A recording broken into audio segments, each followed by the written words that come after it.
समुद्रासारखाच दिसतो. तो लांबूनच तुम्हाला स्ट्रक्चराईज दिसतो. आपण फक्त रॉक मेमोरियल व्हिजिट करू. रॉक मेमोरियल बघायला गेला तर 3 भागांमध्ये डिवायडेड. पहिले आपण जातो त्या ठिकाणी तिथे तुम्हाला ब्लॅक कलरचं टेम्पल दिसतं आणि फ्लॅग दिसतो. ते आहे पार्वती मातेचं चरण पादुका मंदिर. आता चरण पादुका मंदिर का त्याबद्दल मी तुम्हाला सांगतो की माता पार्वतीने त्या ठिकाणी एका पायावरती उभं राहून तपश्चर्या केली होती शंकराची. का तर त्याला प्रसन्न करून तिला त्याच्याशी लग्न करायचं. तिला का बरं लग्न करायचं होतं?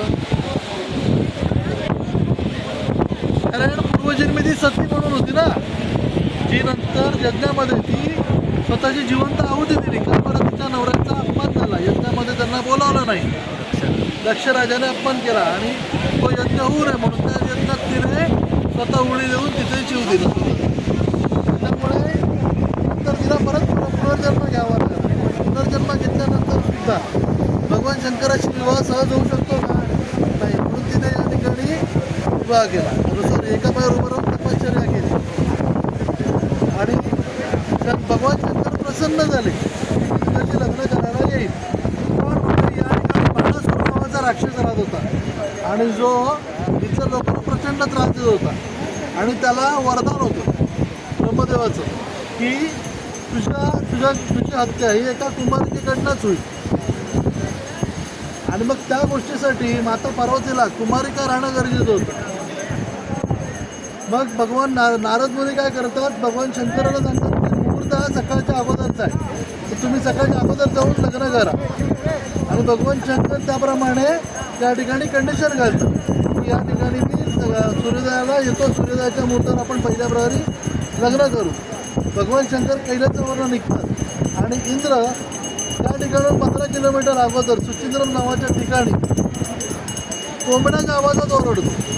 कोंबड्याच्या आवाजात ओरडल्यामुळे काय होतं की भगवान शंकरांना वाटतं आता आपण उशीर झाला आपल्याला यायला.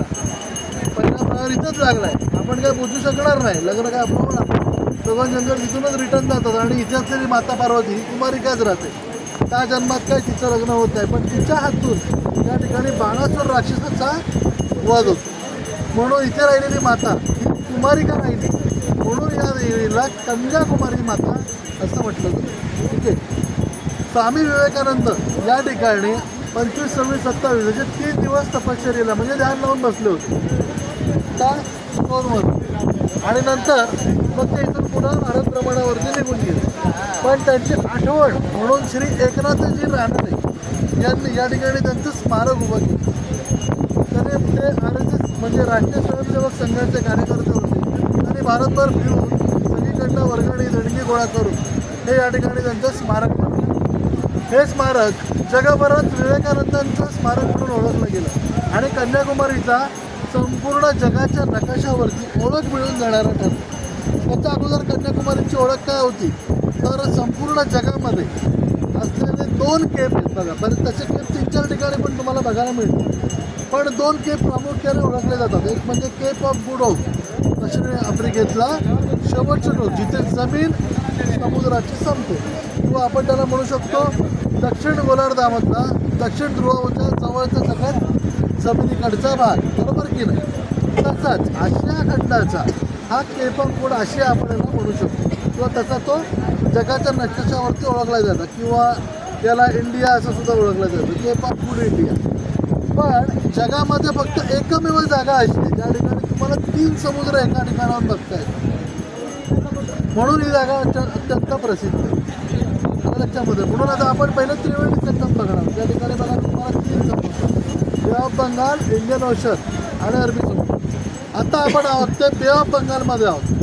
बे ऑफ बंगालचा समुद्र तुम्ही बघायचं तुम्हाला पिवळ्या रंगाचं पाणी दिसतं आहे का? आणि तुमच्या राईटला तुम्ही पुढे गेलात तुम्हाला पाणी ब्लॅक कलरचं दिसेल, तर ते आहे इंडियन ओशन. इंडियन ओशनला इथून जवळजवळ 15,000 किलोमीटरपर्यंत जमीन नाही.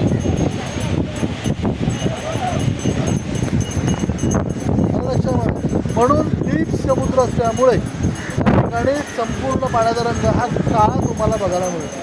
पण अरबी समुद्राचा तुम्हाला ग्रे रंगाचा थोडासा राखाडी थोडासा पिवळा असं तुम्हाला पाण्याचा रंग बघायला मिळेल. चला या सगळेजण. त्र्यंबकेश्वर सगळ्या विधी केल्या जातात. तसेच या ठिकाणी सुद्धा दक्षिणेकडे हे पवित्र स्थान होतं पूर्वी प्राचीन काळी. कारण की संपूर्ण जगामध्ये फक्त एका ठिकाणी नसल्यामुळे मृत्यूनंतरची सर्व कार्य म्हणजे 10व 12व 13व याचे कार्य या ठिकाणी केली जायची. म्हणून तमिळनाडूचे जे चालुक्य होतं त्या चालुक्याच्या राजांनी या ठिकाणी बनवलेलं होतं. तुम्हाला आता समोर आणि तुमच्या बाजूला आणि डाव्या बाजूला दोन्हीकडे तुम्ही बघू शकता. दोन्हीकडे तुम्हाला समुद्र बघायला मिळेल. आणि हा आपला इंडियाचा जो मॅप आहे त्याचा व्ही शेप तिथे डायरेक्ट आपण बघतो डॉट शेवटचा बिंदू हा या ठिकाणी आहे. इथून पुढे नो मेन्स लँड. ठीक आहे.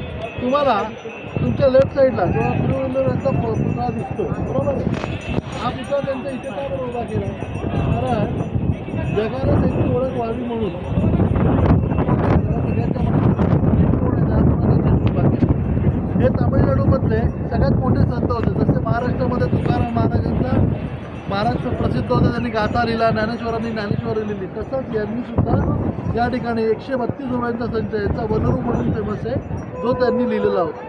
म्हणूनच त्यांचा 132 फूट उंच त्यांनी पुतळा उभा केला. आता स्वामी विवेकानंदाचा रॉक तुम्ही बघितला तर तिथे तुम्हाला एक भगवा ध्वज दिसतो.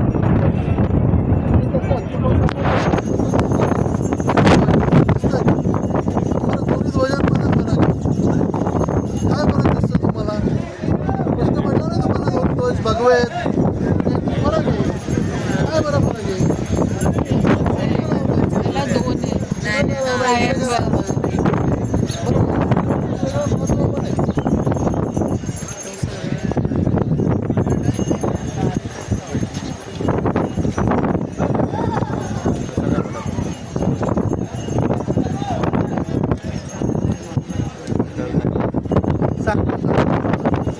शिवाजी महाराज ज्यावेळेला दक्षिणेवरती होते तेव्हा त्यांनी संपूर्ण दक्षिण काबीज केलं.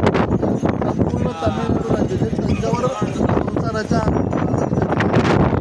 ते त्यांनी संपूर्ण काबीज करून इथपर्यंत त्यांनी हा भाग त्यांनी आपल्या सोन्याचा जोडलेला होता. तो नंतर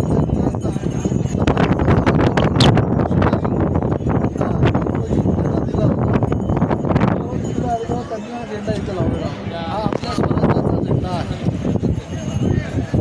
आणि जेव्हापासून इथे कायम लावलेला असतो तसाच तो लेफ्टला जो तुम्हाला झेंडा दिसला कसला तरी प्रत्येक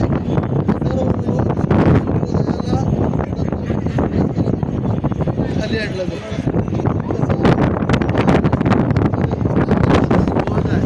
हिरवा आणि चंद्र बरोबर ना, असा तो हिंदू धर्माचा ध्वज आहे.